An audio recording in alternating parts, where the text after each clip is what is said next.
কোথাও বেরোনোর হলেই মাথায় সবচেয়ে বেশি চাপ এসে পড়ে যে কী পরবো, এটা পরবো, তারপর এটা পরার পর এটা খুলে আবার ওটা পরি, ওটা পরে আবার সেটা পরি। তারপর ভাবলাম যে গরম তো, এই ক্রপ শার্টটা পরে এটা বাজার কলকাতা থেকে নিয়েছিলাম, তোমরা তো লিঙ্ক চাও, তা লিঙ্ক দিতে পারবো না। আর আজকে একটু চুলটা বেরোনি করলাম, কী করবো চুল নিয়ে, এটাও আর একটা চিন্তা জানো তো। ড্রেসের সাথে সাথে চুলটার পনিটেল করা যায় না, ওই ক্যারাটিন ট্রিটমেন্টটা অনেকদিন আগে করেছে, নষ্ট হয়ে গেছে। চুল এমনি ভীষণ উস্কো খুস্কো হয়েছে, খুব ফ্রিজি হেয়ার।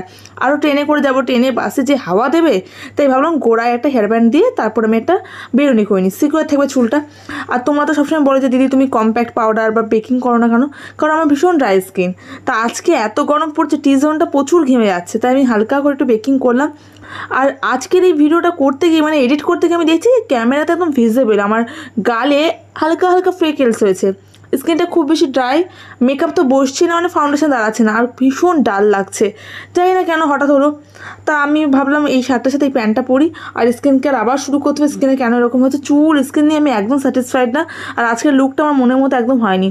বলো না, চুলটা ঠিক না থাকলে, স্কিনটা ঠিক না থাকলে আমি মন থেকে খুশি হই না। মেকআপ আমার না করলেও চলবে, কিন্তু স্কিনটাকে একদম ভালো একটা হেলদি স্কিন থাকতে হবে, চুলটাকে সুন্দর থাকতে হবে। সব কিছু পারফেক্ট না হলে আমি ভীষণ পারফেকশানে বিশ্বাসী, জানো তো। তাই মোটামুটিভাবে রেডি হয়ে গেছে, যাচ্ছি। বাড়ি এসে স্কিন আর হেয়ারটাকে নিয়ে আমাকে পড়তে হবে, কিছু একটা তো করতেই হবে। কী করবো জানিয়ে তোমরা কমেন্টস করে। আজকে মতো টাটা।